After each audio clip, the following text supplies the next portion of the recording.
It's Monday, September 5th, 2022, and this is episode 265 of You Can Bet on That.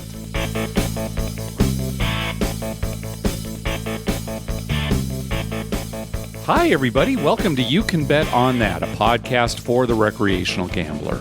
I'm Mark Duvall. And I'm Dr. Mike. Mike, you've been doing any gambling out your way at all recently? Well, just made one trip to Ho Chunk Casino in Baraboo, Wisconsin. Right, it's right by the Dells there, right? Yep, right in the Dells. And I wanted to go to meet up with listener Michael James. Yeah, we had a good time. We were there maybe 5 hours. Did pretty well. Never hit the all, but we hit half of it, either the small or the tall, 5 or 6 times. Okay, and is that the only side bet they have at the craps table there?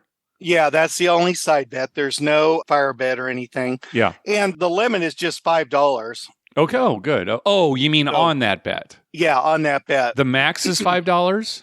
The max is $5. Okay, yeah.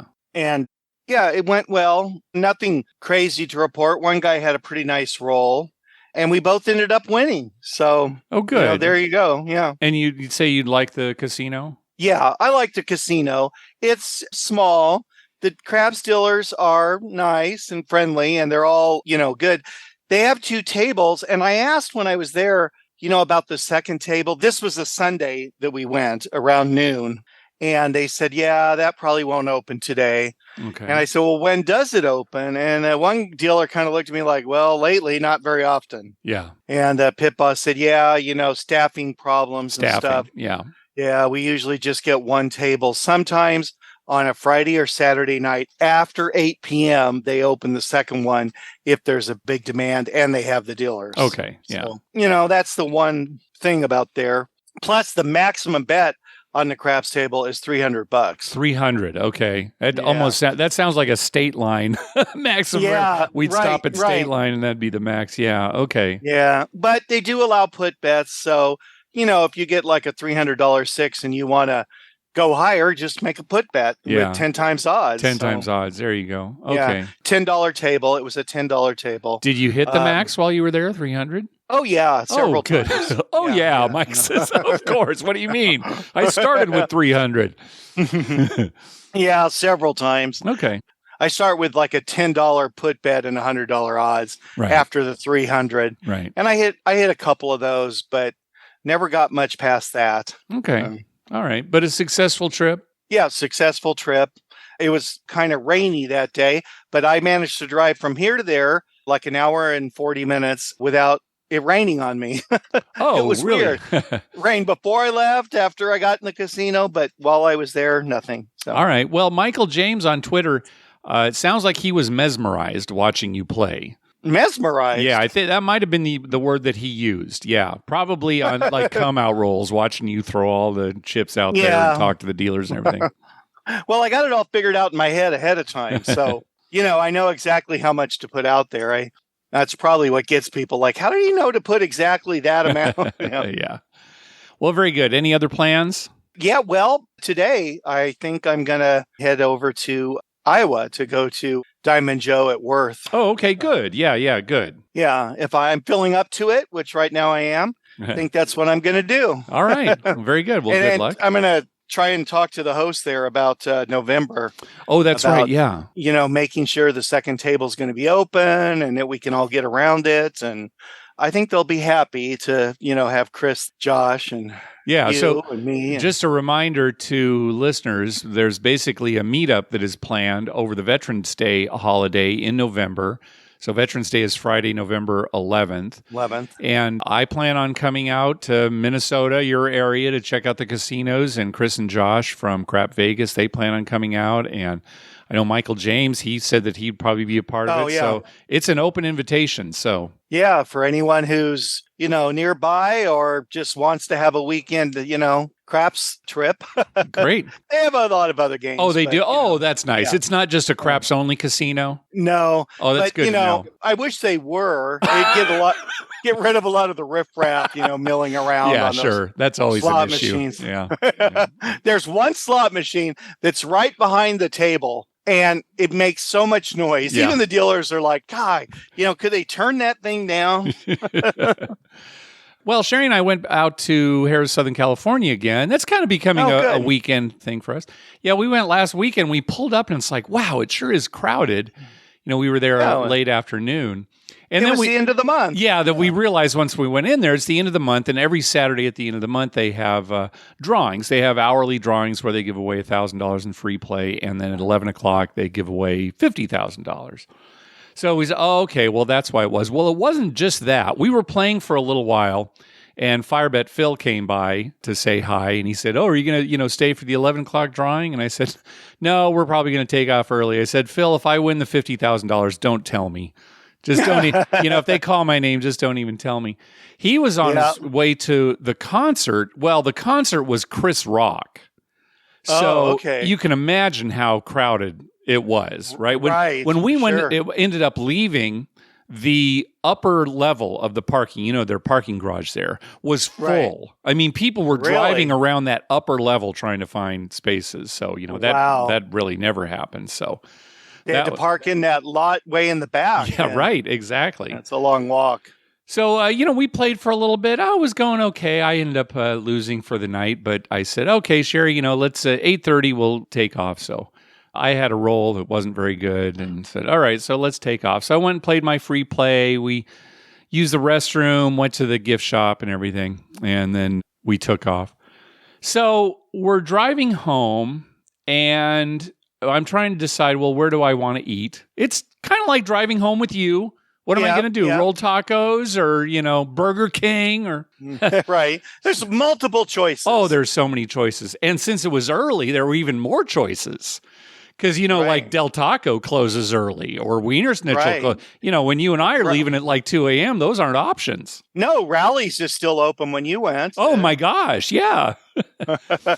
So, even though there are all these options, I pull into Jack in the Box, right? Which is where we would go anyway. Of course. You want one time that you can go anywhere you want, and you go to the one we always go to. So I pull into the drive-thru, and then up on my screen, it says I'm getting a text from Mary, our friend Mary.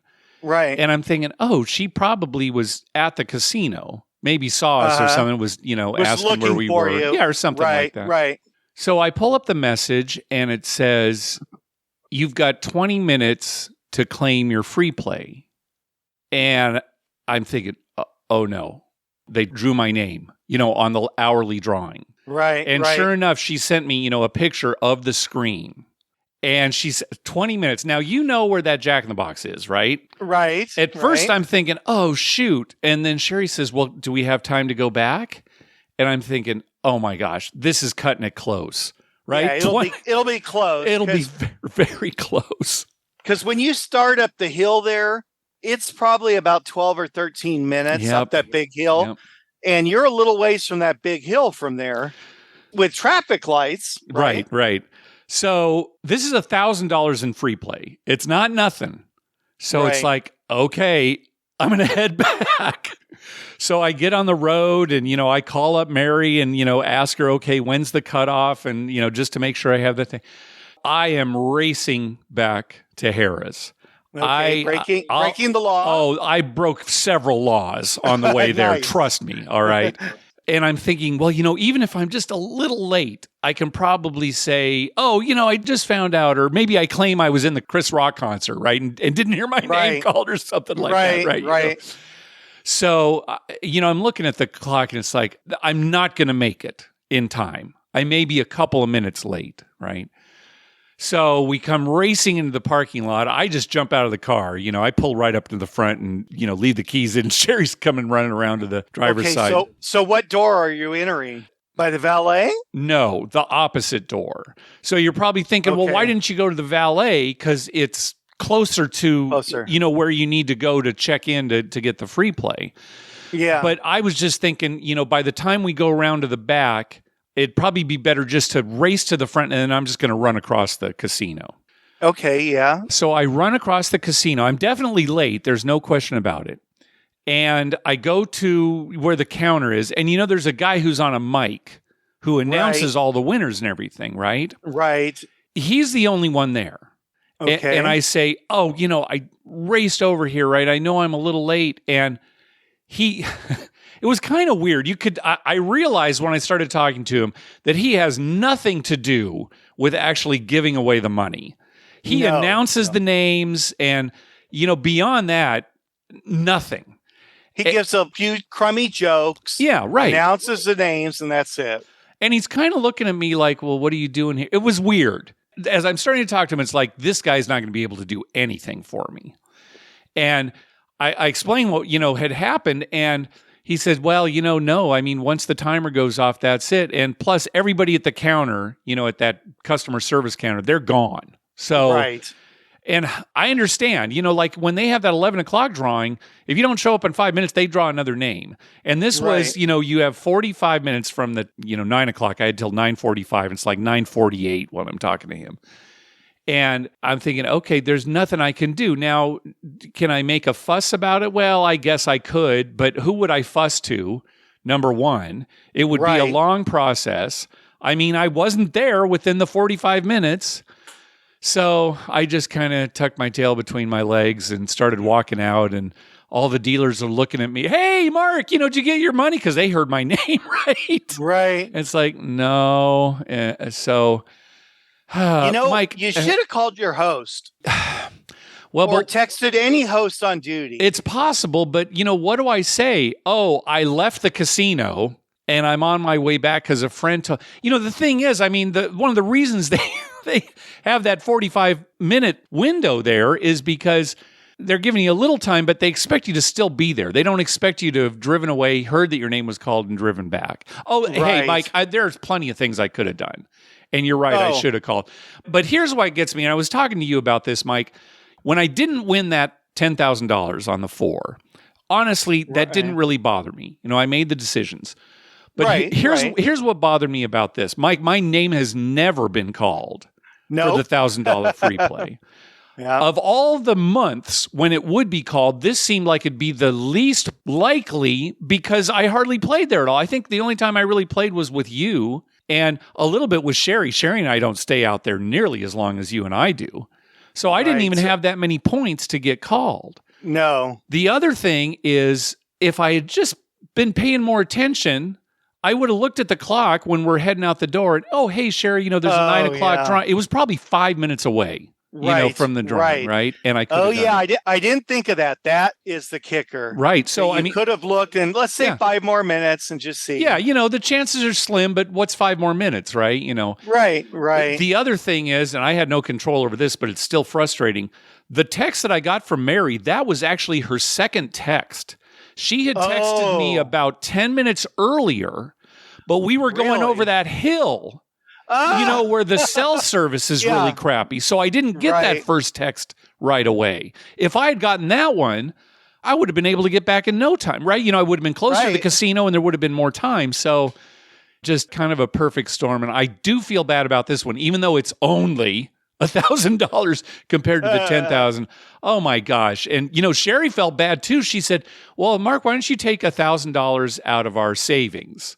And you can use that. And it's like, well, okay, I appreciate that, but it's kind of not the point. Yeah, right. Right? So, and I may take her up on it because she keeps kind of pushing, oh, you really should take it. Because my gambling fund is completely separate from our family fund. Sherry takes care of all the family stuff. So I may still take her up on it. But so that's my story. Let me give you some advice here, Mark. Oh, thanks. Number one, don't leave it all. Just wait till 11. You just got to tell Sherry, look, we got to wait till 11. We can go sit in the cafe. We can go have some tacos at the taco truck. We got to wait till 11. That's number one. All right. Number two, you should have called your host. Yeah. And you should have said something like, look, my wife had this craving for Taco Bell so bad. Yeah, right. So we're heading to the nearest Taco Bell, just like on the commercials. And we got there and I was able to talk her into going to Jack in the Box. I know it's my fault. It's a few more blocks, but that was the delay. We were heading back. I was going to take out $10,000 and play the rest of the night. I know I made a blunder, but it'd be nice if you gave me that $1,000 free play. That's actually good advice. Yeah. I didn't even occur because, again, I am racing back, right? I'm trying not to get us killed on the road. So that's not even occurring to me.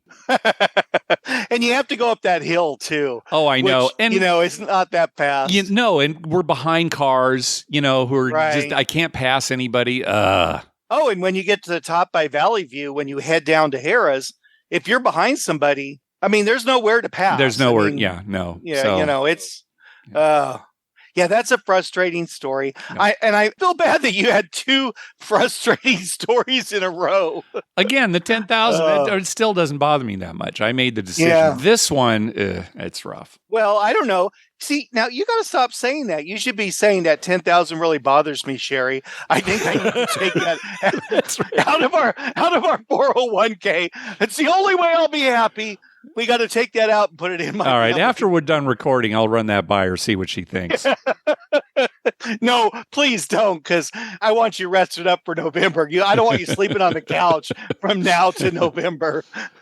All right. Well, speaking of bad beats, here's some news that's coming out of Rivers Casino, Pittsburgh. A bad beat jackpot in their poker room worth $1.2 million recently paid off here. It was on August 25th, and it was in a 1-3 game of No Limit Texas Hold'em.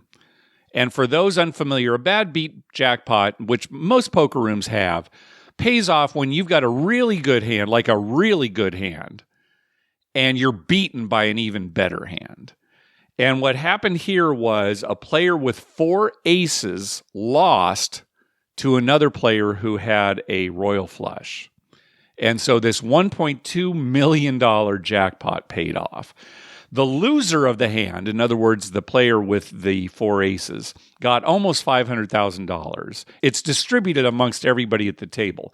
The winner of the hand, in other words, the person who got the straight flush, got about $370,000. And then each of the remaining 6 players at the table got a little over $60,000. It's the biggest bad beat jackpot that it ever paid. And when I first heard about this, Mike, I'm thinking, holy cow, how does a jackpot get that high? 1.2 million? Right. Because around here, it gets up to like 30, 40,000 and everybody's buzzing about it. Right. So it turns out that at Rivers Casino, Pittsburgh, the criteria for winning the jackpot is you have to have at least 4 tens. So 4 tens or higher. Your hand has to be 4 tens or higher and be beaten by a better hand. So That's why it got so big, because a lot of the jackpots, like the ones around here, you have to have like aces full of jacks beaten. That means a full house where you have 3 aces and 2 jacks.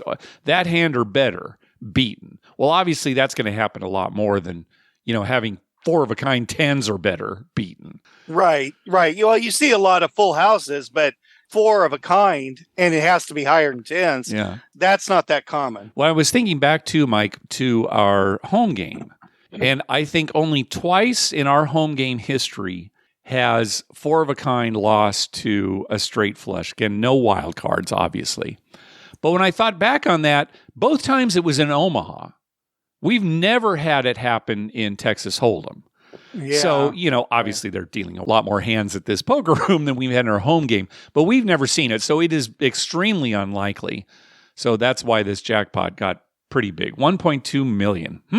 40% goes to the loser of the hand, 30% goes to the winner, and the remaining 30% is distributed amongst the rest of the players at the table. Hey, what if that happened on a table where you only had like 5 players?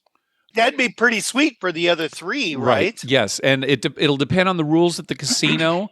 There may be, a minimum number of players that have to be involved. It'll depend. I don't know what the rules here at Rivers, but yeah, if you have fewer people there, that means more money for the remaining players. Yeah. Yeah, that'd be great. And if I was the loser, I'm getting 40%. I'm pretty happy. Oh, yeah. Wouldn't you be thinking, I should get that whole 1.2 million? Yeah, I guess so. But, if you're not the loser of the hand, you're the winner of the hand, the other people at the table, yeah, you're going to want a piece of it. Hey, he knew the rules going in. Yeah, that's true. Well, it's funny because the winner, if I ever am in that situation, Mark, and I'm actually the winner of the hand with the royal flush, I'm just going to be totally uninterested in the jackpot and be going crazy that I won the hand. Woo! Yeah, going that. You're throwing a dollar chip to the dealer. Hey, this is for you. For you, yeah. I won this $300 pot. Here. Oh, my gosh.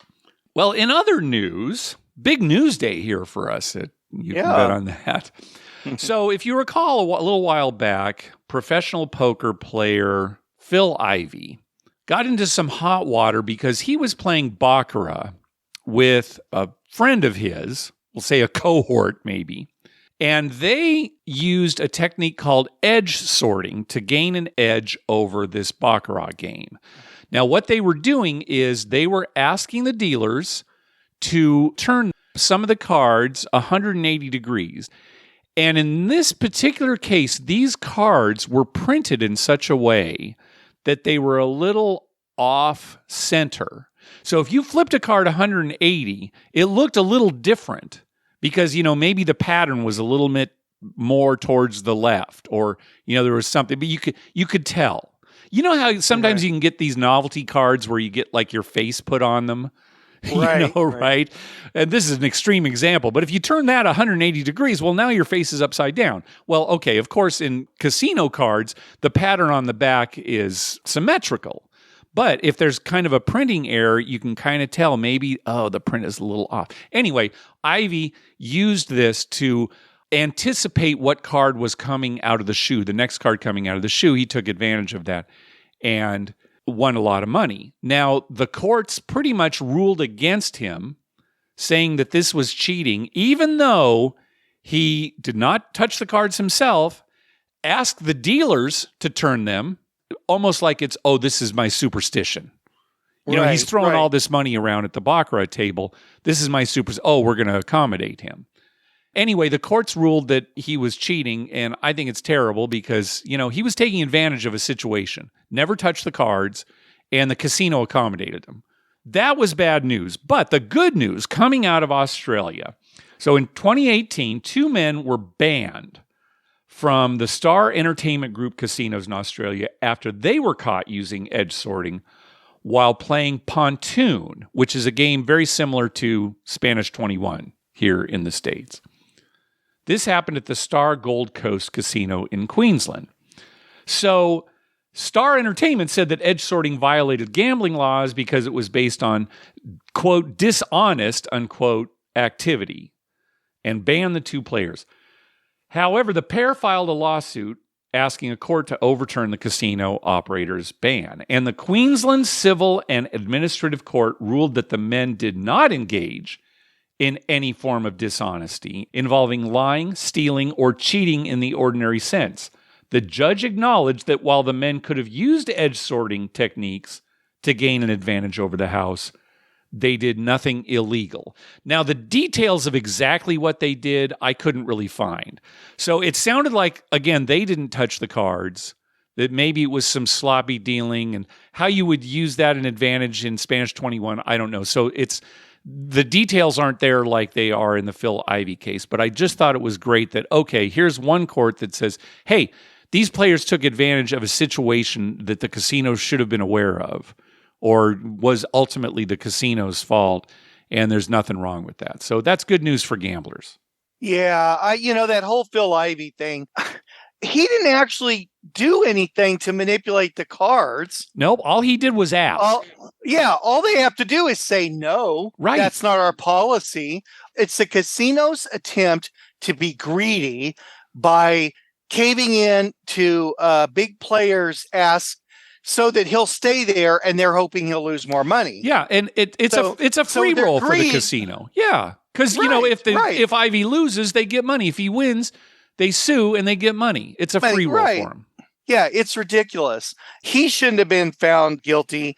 And these guys, it sounds like the judge made the correct decision that, hey, train your dealers better, set your rules and stick to them. Don't change them. If I walk up to the table and I'm betting $5 and I say, hey, can you turn the card? The dealer's going to say, no.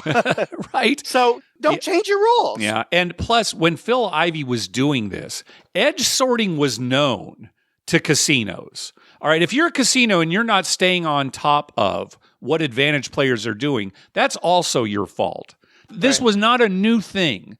This was known by people in the industry. Yeah, it's totally the casino's fault. Anyway, some good news, I think, there. Yeah, well, I remember that episode where Yosemite Sam was edge sorting. Oh, yeah? Yeah, nothing happened to him. He didn't get any kind of trouble? No. So, I mean, if you want to look for precedent. Yeah, if the court is looking for precedent, go back to a Yosemite Sam cartoon. Right, yeah. Okay. And that's all I've got to say on that. All right, good. Hey, back on episode 261, we talked about a set of craps side bets called Hard Rockin' Dice that was offered at Hard Rock Casino in Cincinnati. It's sort of like all tall small, but it's different numbers. And on the all part, you could win if only 9 of the 10 numbers came up. Kind of interesting. Well, we've got a couple follow-ups to that. I had speculated that Hard Rock Casino Cincinnati was the only casino to offer these side bets.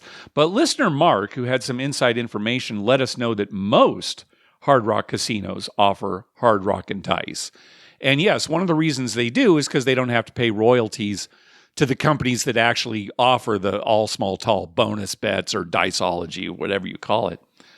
Secondly, I had said that the Wizard of Odds did not even have a page devoted to Hard Rock and Dice. Again, because I thought it was only at one casino. But even that wasn't true. The reason I couldn't find his page is because he had listed it as Hard Rockin', spelled out ROCKIN apostrophe Dice, when the official name is Rockin' ROCK apostrophe N Dice. So it's as simple as that, right? I did a search for, the way it was spelled on the display card that I had, and I didn't see anything at the Wizard of Oz. If I'd done a little digging, I would have been able to find it. It's in his crap side bet page, so that was my fault. I am happy to say that my calculations were pretty close to the Wizard's calculations. I'm certainly going to trust him more, but they were pretty close enough. In any case, I mean, they're terrible bets, right? They're up almost 20% house edge, but just wanted to follow up on Hard Rockin' Dice. You know what I have to say about that, right? What's that, Dr. Mike? I don't like the lying. Oh, yeah. I just don't like the lying. Yeah, I'm sorry about that. By you and by the Wizard of Oz. Yep. That's right. That's the best part of the story. It's a spelling problem. Yeah. And spelling can be lying. You're absolutely right. Yeah, right. Yeah. I don't know. My day's going downhill. It started off so good. Yeah. It's just getting worse and worse. Yeah, all these bad stories. Let's get to some good stories. All right. Mark. I guess this is so. On our last episode, we were talking about positive superstitions. Jack had called in and said, there are a lot of negative superstitions at the table. How about positive ones? We didn't really get one. We did get an email from Todd Goddess. I'll just read what he says here. This one isn't terribly obvious, but isn't pressing your winning bets a positive superstition in that good luck will continue? That actually does kind of make sense. I mean, why are you pressing your bet? You're not pressing your bet because you think that's the last time a 5's going to be rolled, right? You're pressing because you're anticipating another. So is it a superstition or is it just a system? I don't know. But yeah, I guess if you're really trying to find a positive superstition, that would be one. Yeah, I read that. It makes sense. I agree with Todd. Some people might call that like a strategy or something to that effect and not so much a superstition. Yeah. But in your mind, you are assuming. I mean, because if you didn't assume that, you wouldn't be pressing your 5. No, right? You'd be taking it down or reducing it or something. Right, exactly. So, yeah, I think that's a valid point. And then Todd also said, you've heard this before, the field's alive after 5. When a 5 is rolled, there's going to be, a field roll now. I guess that's kind of a positive superstition. You kind of like also with like horn numbers. Horn numbers, they come in pairs. So you see people who, if a horn number comes up, then they bet the horn on the next roll. So, yeah, I guess those are kind of positive superstitions. Well, and you also see somebody who like 2 2s are rolled and then the guy says, I'll stop that. And he puts a $5 2. That's true. Right? But then again, that's kind of negative, right? That's right. That's his negative superstition that, I can stop 2s from coming up. I'll just bet on it. Yeah, that's true too. So anyway, if anybody else has any more positive superstitions, let us know. We did get an email from listener Bev, who is a dealer. She said, I am one of those dealers that like to make things up about when a 7 is rolled. It's kind of like you had said on the last episode, right? Where some of the dealers at Harrah's are just say, oh, there goes Peter walking by. That means a 7's coming up. So she says, I legitimately had players believing at one time that every time they played an Elvis song, it would be a 7 out. To the point that a lot of my players were turning their bets off every time an Elvis song came on. So there you go. Well, yeah, as soon as the pit hears Elvis, they activate the magnet under the table. Right. That's how they're given that information. They don't want to actually get a phone call where the guy says, put on the magnet. No, it's not like the NFL. Message. No, it's not like the NFL where they wear a headset and everything to get the message. This is a little more coy. They're like, today the magic song is Elvis. That's right. Oh, that's good. Yesterday it was Elvis Costello and I was all confused. Yeah, right. Elvis Costello comes up. Whoa, whoa, whoa. Is that it? Do I put on the magnet? Dice out. That's why you always got to keep it to BOC. Just anytime a Blue Oyster Cult song comes on. Yeah. They don't have, they've got a big enough catalog, but not a big enough catalog of singles that you're going to hear a lot of Blue Oyster Cult songs over That's when the all hits. Oh, okay. That's right. Don't fear the repeater. Yeah. That's what it is, right? It's for the repeater bet. Yeah. Yeah, don't fear the repeater. Yeah. Hey, there you go. Thanks to everyone who's been clicking through our Amazon link. Remember, whenever you're going to buy something through Amazon, please go to our page first, youcanbetonthat.com, and click through our Amazon link towards the top of the page. All right, on to voicemails. First up is BT. Hey, Mark and Dr. Mike. It's BT from Chattanooga again. I chuckled when you said it was a Cherokee podcast at times. I do have an update for Valley River, which is the Cherokee Casino's little brother, we'll say. It's about half the size. They did get a loan approved for, I think it was $125 million. So I talked to the pit boss while I was up there recently, that they haven't broke ground yet, but they expect it to within the next 2 to 3 weeks, and it'll be about 2 years of construction. But that they would be getting a completely new hotel tower. I think they said 2 more restaurants and an addition to the food court and double the size of the gaming floor. Currently there's 4 craps tables, I think 6 baccarat tables, a host of other blackjack tables, Spanish 21, Ultimate Texas Hold'em. And they did say they were going to add Pai Gow, which I am excited about. We did play craps for a while last time we were up there. We did roll to win and the normal table. They said they felt like roll to win was on the way out, at least in this casino. I don't know if that's widespread. They were very, very strict on the dice hitting the back. I don't remember seeing a back plane on all of them before, but they do now. And there were times when if one die did not hit the back, it was a no roll, even if it was a 7 or even if it was a point. I saw them cancel out both. So that was interesting to see how strict. They were extremely strict on that. But overall, it was a fun trip, and I am looking forward to the changes to that. That is about an hour closer to Chattanooga. So it is hopefully, I guess business is doing well, but hopefully you get even more business after that. But I'm glad your move went well, and I hope you guys are doing great. Thank you for all that you do. Bye-bye. Thanks. We also feel that roll to win is on its way out, especially in casinos that have regular craps tables as well. If roll to win's the only table in the casino, okay, maybe it'll stick around a while. But yeah, for a lot of reasons, cheating players, cheating dealers, or at least the perception of that. So yeah, they're so concerned about cheating that they're willing to forego a game that costs them less to run. Right, yeah. That's how paranoid casinos are of cheating. But take into consideration when there's only one dealer on the table, there's not somebody else watching. It might be hard to get 3 or 4 guys in on it, but one guy could certainly, enter something wrong and just claim, I entered it wrong. So, yeah, it's a legitimate concern. I'm not going to lose any sleep over it leaving. Yeah. Like we said, it's kind of our least favorite way to play craps of all the different machines and real craps and everything. So, yeah, probably won't shed It's just eating up casino floor. That's what that's doing. Yeah. Mike, after this trip where we all come out, you need to organize a trip for Harrah's Cherokee and Harrah's Cherokee Valley River. I think you should be in charge of putting that together. Yeah. Putting that together. Yeah. I would like that. I would love to go there.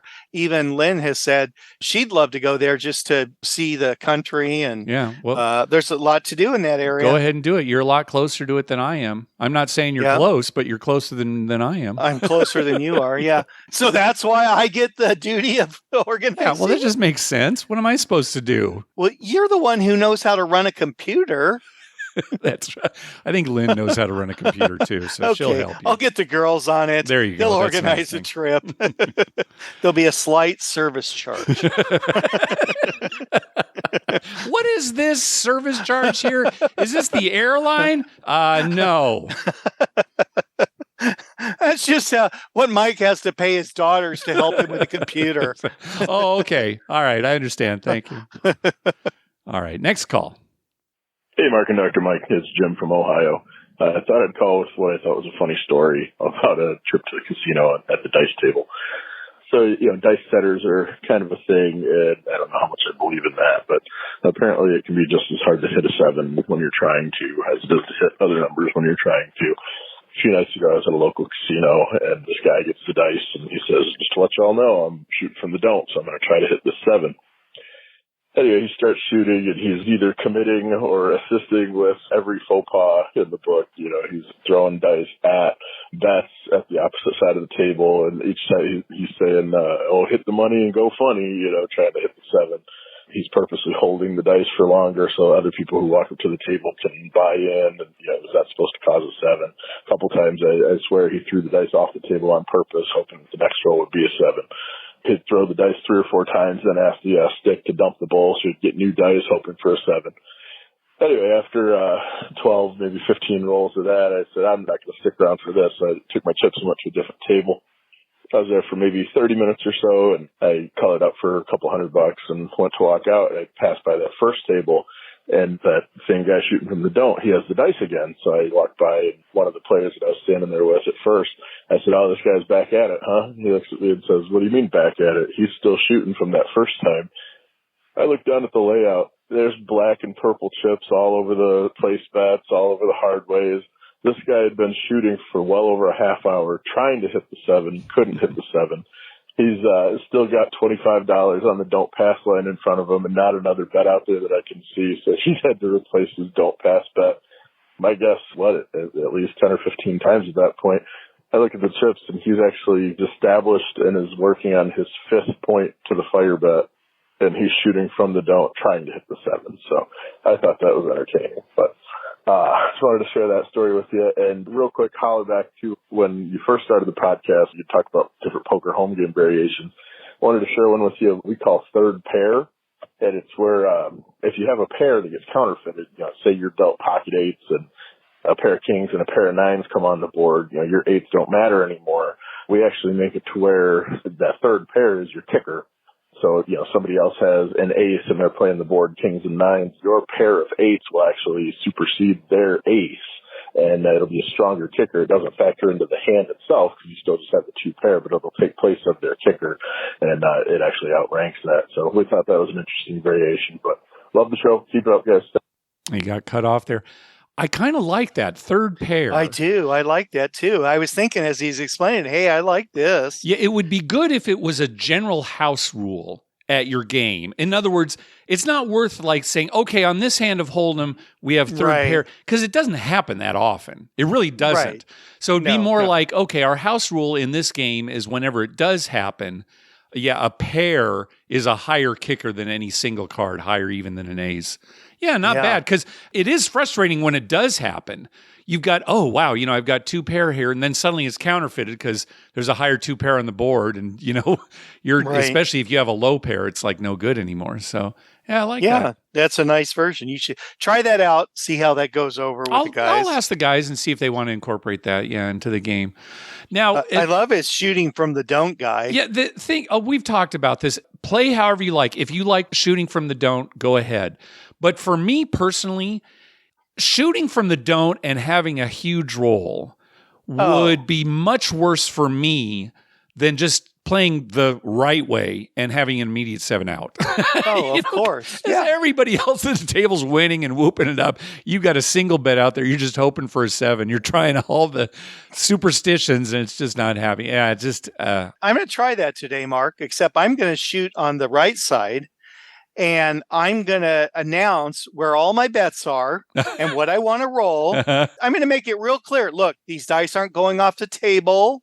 No hands are going to be in the way. Okay. Joe's not going to walk by during this That's roll. right. It's not a stick change. The cocktail waitress didn't come by. I'm going to go over all the scenarios. Okay, roll the dice. It's been 3 minutes. Sir, you're going to have to move the game along, please.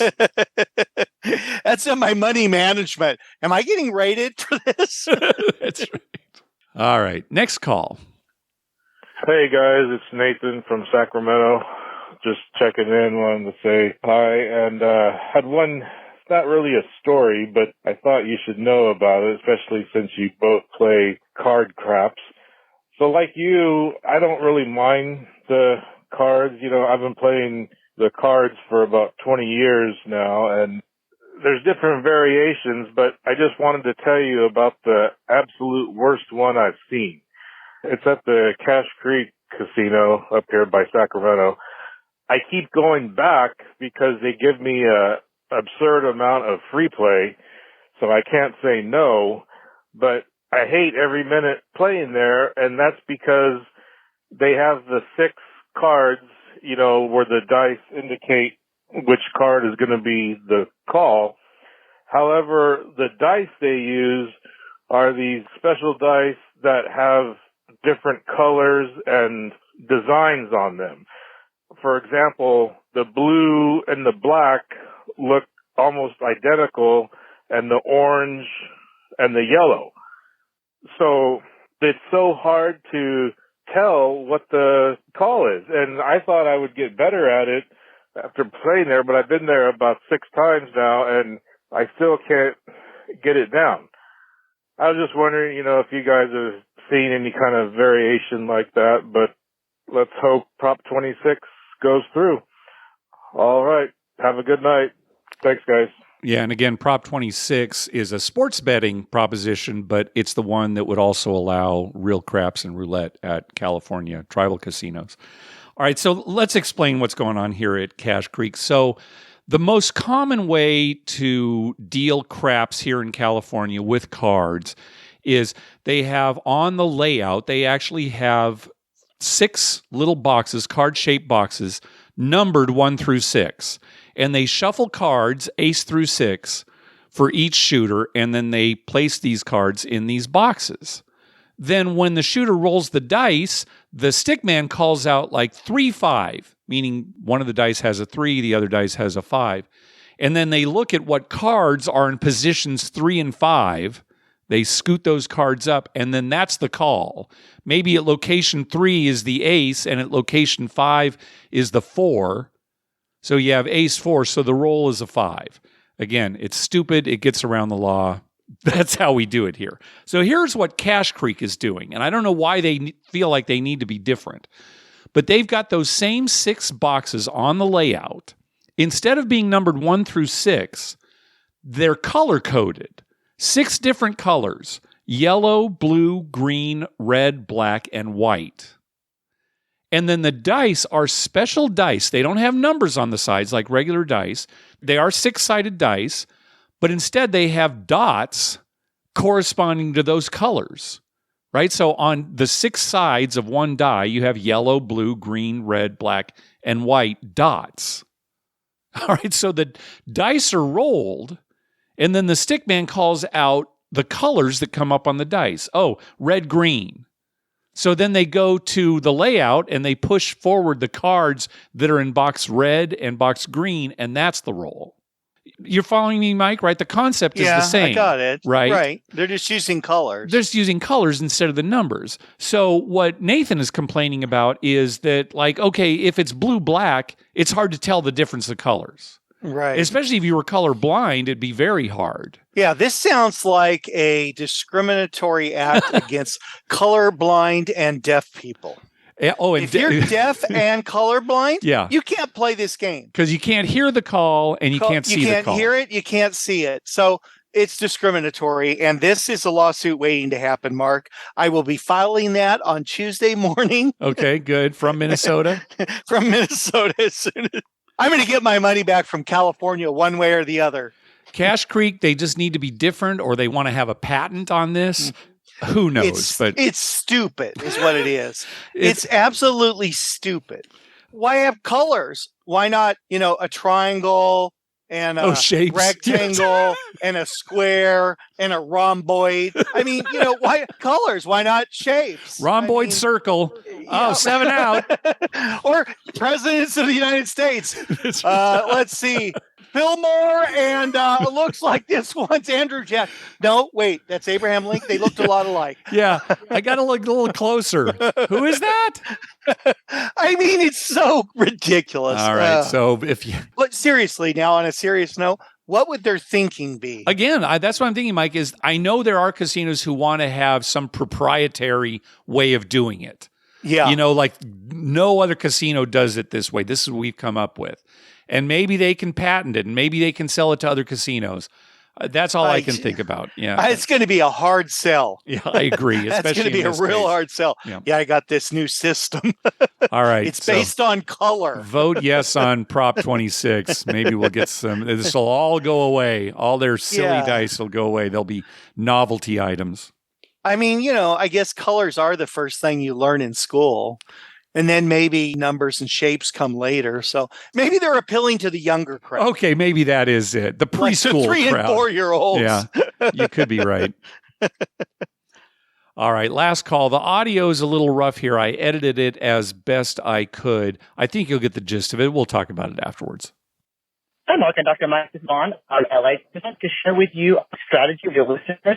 If they have a small bankroll with friends on a $15 or higher limit table, my buddy and I, we combine the bankroll, and I'll start with 18 on the 8, 15 on the 9, and a buy bet of 25 on the 10. And he'll do the same for the 4, 5, and 6.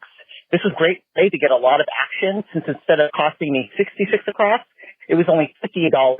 I play normally pressing my numbers, and he would play normally his way, pressing and pressing from the same pool. If your buddy's shooting and doesn't max his odds, instead of making a place bet, see if you can just put your money behind him after the comet roll, and then he can do the same for you. This is really good on a higher odds table.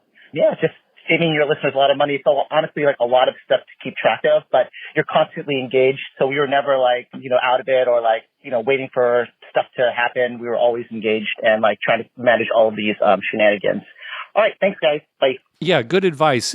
Pool your money with a friend if it's a higher limit table than you're really comfortable playing, and then split up the betting. If normally you like to go all the way across, like Vaughn says, maybe you bet on the 8, 9, and 10, your buddy bets on the 4, 5, and 6. And even though it's higher limits, well, each of you is only betting on half of the numbers. So you just pool your money and split that way. Yeah, it's good advice. Yeah, it's a good way to play if you're, on a limited budget. But there are some problems with it too, Mark. I mean, first of all, you have to be pretty good buddies with the person you're playing with. Yeah. And it is a lot to keep track of. Like Vaughn said, you have to buy in for the same amount. You have to agree on when you're going to press and when you're not going to press and, what you're going to do. Right, yeah. What you need is an intermediary like yourself. Mark, like me. Who sits in between the two people and keeps all the exchanges correct. Yeah, sitting in between, actually taking the chips from one player and giving to the other and things like that. Right. Oh, yeah, that's interesting. That's a lot better than actually having the two people stand next to each other. Right. Well, the intermediary keeps it all legit. Okay. Oh, that's true. Right. Well, for those of you who are still listening, yes, that has been the case before. Specifically, Mike and Firebet Phil. Mike was taking a little bit of Phil's action, and I was the go-between. And okay, here's $30. And then I don't have to pay attention. Yeah, the beauty of it is the key, I never paid attention. I just took whatever you gave me or gave you whatever you asked for. Yeah, exactly. All right. Well, we will be posting this episode after our poker tournament. However, we are recording the day before. So we don't know what's going to happen at the poker tournament. So we will I think we know what's going to happen. All right. Well, we don't know the result. I don't know specifically what's going to happen. So as of this recording, we have not played in the tournament yet. So we will talk about our tournament the next time that we record. And the next time we record, Mike, it's going to be kind of up in the air. I'm not going to make any promises right now because you're going to be coming out here in a couple weeks. Right. Sherry and I are going to be going on vacation sometime here soon. So watch for the episode whenever it drops. We can't make any promises right now. Yeah, it's going to be a little mixed up there for a couple weeks. Yeah. But so anyway, hopefully the tournament went well. And again, we'll talk about it on our next episode. But that will do it for this episode. We want to thank a couple of people for recurring donations. Jeremy at the Color Up YouTube channel and James. Thank you very much. Hey, be sure to check out our TV listing showing all of the gambling-related shows coming up within the next 2 weeks at youcanbetonthat.com/TV-listings and our list of gambling-related movies at youcanbetonthat.com/movies. We'd love to hear from you. Call our voicemail hotline at 951-292-4377. That's 9512-WAGERS. 9512-WAGERS. Or you can email us at youcanbetonthat@gmail.com. You can also follow us on Twitter at youcanbetonthat and on Facebook at facebook.com/youcanbetonthat. Finally, please go to your favorite podcast app and write a review of the show. We love getting your feedback. What do you got for us, Dr. Mike? Well, Mark, as I'm sitting here contemplating going out to the casino this afternoon, Yes. I'm thinking to myself, you have a very important job. You do a lot of work for the company that you work for, and you do a lot of work for the United States. Sure. When are you guys going to invent a transporter? Because it is too far a drive for me to go to the casinos. If we had a transporter, we could meet every weekend in Harrah's, Cherokee, or wherever we wanted. We could meet in, Macau or whatever. So is that something that you think you can start working on? I know you're busy with a podcast and your life. Yeah. Mike, it's in the works. That's all I can say. I can't say anything more about it. Oh, good. Yeah. Good. Well, as long as I know someone's getting there on that. Yep. Because I want it to happen before, I expire. Okay. Well, we're working on a time machine too, so you're probably okay. Oh, great. Great. I'm glad all this is working out. Yeah, I just wished I was closer. That's the only bad part about where I live right now. It takes me a good hour and a half at the least to get to a casino. Sure. So that's a half hour more than when we were in San Diego. Yeah, well, I mean, that's only because we went to Harrah's. Yeah, we're actually about 20 minutes away from one if we go to the closer ones here. Yeah. Right. But anyway, I'm looking forward to getting down there in a couple weeks and going out to Harrah's, seeing all the old gang. Yep, they ask about you every time we go up. Yep. Well, I'm doing fine here. Okay, good. Got a great job and hanging out. All right, very good. Thanks for listening, everybody. Good night.